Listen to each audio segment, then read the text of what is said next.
वक्फ कानून को लेकर सुप्रीम कोर्ट में कानूनी लड़ाई चल रही है। सुप्रीम कोर्ट में वक्फ संशोधन कानून 2025 पर अंतरिम रोक की मांग का मुद्दा लंबित रहने के बीच सरकार ने इस कानून के तहत अब एक कदम और आगे बढ़ा दिया है।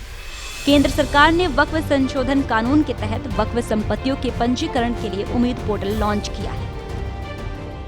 एक और भारत सरकार ने अभी रिसेंटली वक्फ संपत्तियों के रजिस्ट्रेशन को अनिवार्य करते हुए उम्मीद नामक एक ऐप लॉन्च किया है, जिस ऐप के माध्यम से भारत की संपूर्ण वक्फ संपत्तियों का रजिस्ट्रेशन अब अनिवार्य हो गया है। वहीं दूसरी ओर माननीय सर्वोच्च न्यायालय के निर्णय के अनुसार जितने भी हाईवेज पर वक्फ ने अनधिकृत कब्जा कर रखा है, जैसे कई जगह देखा है कुकुरमुत्तों की तरह मजार मस्जिदें और मदरसे उगाए हैं और हाईवे की संपत्तियों को लोगों को आने जाने के लिए मार्ग में बाधा उत्पन्न करते हुए कब्जा कर रखा है। ऐसे में माननीय सर्वोच्च न्यायालय के आदेश के अनुसार राजमार्ग यात्रा ऐप के माध्यम से भी आप उसकी कंप्लेंट कर सकते हैं। उस ऐप में जीपीएस लोकेशन और सारी डिटेल बहुत ही शॉर्ट फॉर्म में आपको उस जगह का फोटो खींचना है, वीडियो बनाना है और जीपीएस लोकेशन के साथ ही उसको शेयर कर देना। आपका काम सिर्फ इतना सही है और उसके बाद में 3 महीने के अंदर उन अनधिकृत कब्जों को हटाने का काम राजमार्ग प्राधिकरण करेगा। उम्मीद पोर्टल और राजमार्ग यात्रा ऐप की उपयोगिता बताते हुए बीएचपी नेता विनोद बंसल का कहना है कि कोई भी आम शहरी अवैध कब्जे से जुड़ा संक्षिप्त विवरण डाल दे, उसके बाद आगे का काम राजमार्ग प्राधिकरण करेगा। खैर, ये तो हुई सरकारी भूमि के अवैध कब्जे की बात, लेकिन बीएचपी अब आम लोगों की जमीनों के अवैध कब्जे को छुड़ाने में भी मदद करेगा। दिल्ली वक्फ बोर्ड ने कई गरीब मुसलमानों की, हिंदुओं की और सिखों की जमीन पर अवैध कब्जे किए हुए हैं, तो ऐसे सभी बंधुओं की सहायता के लिए दिल्ली विश्व हिंदू परिषद ने एक हेल्पलाइन जारी करी है, ताकि हम उनकी संपत्ति का ठीक से विवरण प्राप्त कर सकें। और ऐसे सभी बंधुओं से हमारा आग्रह है कि वह अपनी संपत्ति का पूर्ण विवरण और संपत्ति की जीपीएस लोकेशन, अपना नाम, फोन नंबर और संबंधित दस्तावेज हमको जल्दी से जल्दी ईमेल करें या हेल्पलाइन नंबर पर व्हाट्सएप करें।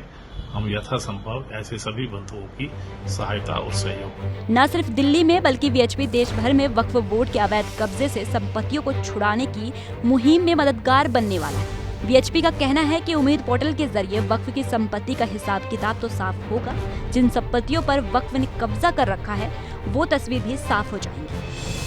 विश्व हिंदू परिषद और बजरंग दल के कार्यकर्ता, हिंदू समाज के लोग और बाकी सब लोग जो समाज के जागरूक लोग हैं, वो वक्फ द्वारा कब्जाई हुई इन संपत्तियों को मुक्ति के लिए भी आगे बढ़े हैं। जो वक्फ की रियल संपत्ति है वो डिजिटलाइजेशन के माध्यम से इंश्योर हो जाएंगी, उन पर कोई कब्जा नहीं कर पाएगा। अगर उन्होंने कब्जा किया हुआ तो वो मुक्त हो जाएंगे। वहीं वक्फ बोर्ड ने जहाँ संपत्तियों को अवैध रूप से कब्जा रखा है, वो कब्जा भी उनको वैकेट करना पड़ेगा। इसके लिए विश्व हिंदू परिषद के कार्यकर्ता भी उसमें मदद समाज की करेंगे, हमने ऐसा सोचा है। और इसके लिए वो लोग स्थानीय शासन प्रशासन से भी अपनी कंप्लेंट कर सकते हैं और हमारे स्थानीय कार्यकर्ताओं से भी संपर्क कर सकते हैं। संपत्ति का पूरा ब्यौरा एक बार वहाँ पर शेयर करें, जिससे कि आपकी संपत्ति को वैकेट किया जा सके, उन कब्जे से मुक्त कराया जा सके। क्योंकि अब डिजिटलाइजेशन का ज़माना है, चाहे घर है, मकान है, दुकान है, खलिहान है, खेत हैं, किसानों की भूमि है या व्यापारिक भूमि, अब सबका देश भर में डिजिटलाइजेशन हो रहा है, जिससे कि कोई उसको अनधिकृत रूप से कब्जा न कर सके और इसके रियल मालिक का पता तुरंत लगाया जा सके। सबको इसमें सहयोग करना चाहिए और आगे बढ़ना चाहिए।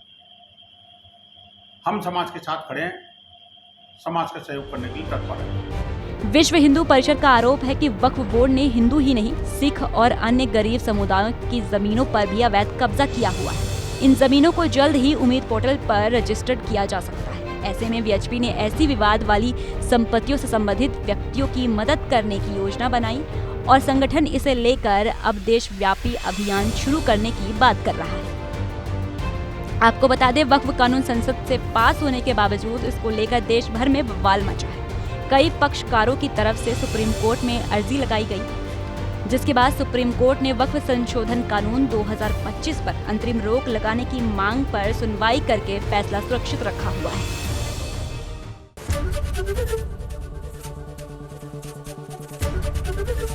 एबीपी गंगा, खबर आपकी, जुबान आपकी।